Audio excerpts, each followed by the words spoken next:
코로나19 대응과 자산 가격의 상승으로 대출이 급격하게 늘자 금융당국이 가계부채 관리 강화 방안을 마련했습니다. 내년부터는 총 대출액이 2억 원을 넘으면 DSR 규제를 받게 됩니다.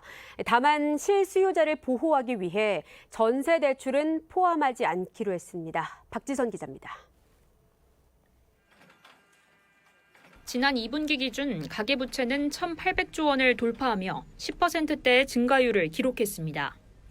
금융당국은 내년 가계부채 증가율을 4에서 5%대로 관리한다는 방침입니다.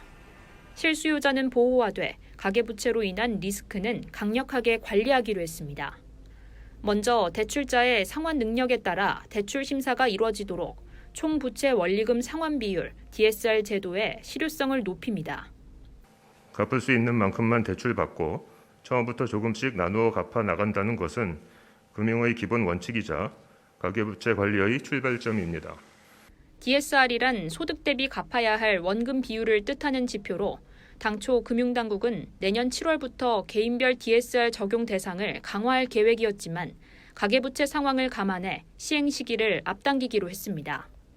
현재는 투기 지역 등의 시가 6억 원을 초과하는 주택에 대한 담보대출과 1억 원 넘는 신용대출이 규제 대상이지만 내년 1월부터는 주담대와 신용대출을 포함해 총 대출액이 2억 원을 넘으면 규제 대상입니다.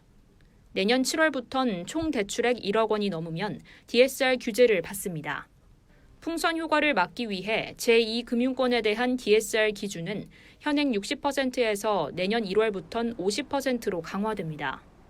또 개인별 DSR을 산정할 때 장기 카드 대출인 카드론도 포함합니다. 5건 이상 다중 채무가 있는 경우 카드론 취급을 제한하거나 한도를 줄이기로 했습니다. 대출 건전성을 높이기 위해 분할 상환 비중도 확대합니다. 현재 약 73% 수준인 개별 주담대 분할 상환 비중을 내년까지 80%로 높이고 전세 대출, 신용 대출에 대해서도 분할 상환을 유도하기로 했습니다. 이와 함께 실수요자 보호는 강화합니다. 가계부채 관리 강화 과정에서도 실수요자분들과 취약계층을 각별히 보호해 나가겠습니다. 우선 전세대출, 집단대출 등에 대해서는 금년 중 가계부채 관리 기조를 유연하게 적용하겠습니다.